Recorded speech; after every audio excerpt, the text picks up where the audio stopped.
សួស្តីក្រុមការកម្មវិធី orientation របស់ Mix Smoke Cambodia ឆ្នាំ2025តោះទៅជួបដៃគូទាំងអស់គ្នាសួស្តីកញ្ញា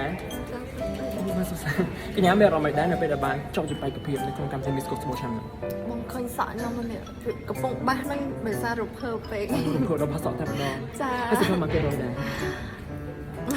ខ្ញុំអត់តទៅខ្ញុំឲ្យទាំងហ្មង 100% ហ្មងអូខេខ្ញុំសង្ឃឹមគាត់ថាយូខ្ញុំបោតាំងដើរចូលហ្មងមានអារម្មណ៍មិនដែរមានអារម្មណ៍ថារំភើបបងដោយសារតែឃើញបេក្ខភាពគឺខ្លាំងច្រើនមែនតើនៅពេលអញ្ចឹងយើងមានអារម្មណ៍ថាវ៉ាវហ្មងចុះលើកនេះជួយការប្រកួតទីម៉ាន3ប៉ុន្តែ3លើកនេះវ៉ាវវ៉ាវខ្លាំងនិយាយមកវ៉ាវតែខ្ញុំអត់ដឹងថាកម្មវិធី Miss Cosmo ខ្ញុំអាចជ្រាបចូលថតបានអត់ទេព្រោះដោយសារតែគឺខ្លាំងទាំងអស់ហ្មងខ្ញុំមានអារម្មណ៍ឥឡូវជូនពរហ្មងណាជូនពរមិនធម្មតាបានថតពេលសមទទួលបានជោគជ័យទេណាអូខេបង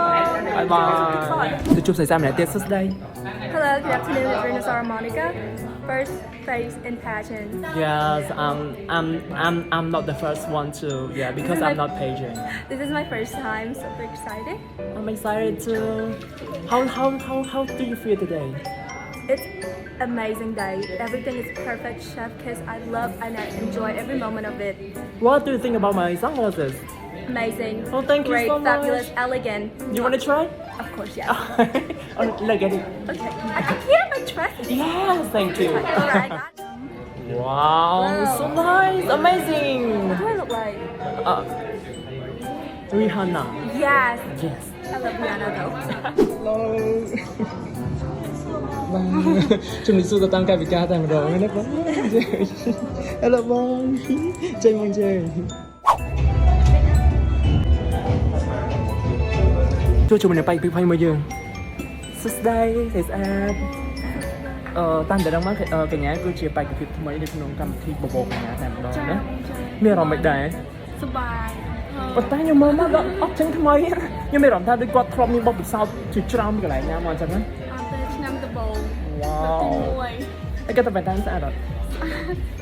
គាត់ស្អាតដូចគ្នាស្រីស្អាតម្នាក់ក៏មិនជាបេក្ខភាពហើយខ្ញុំជួបគាត់ទាំងអស់គ្នា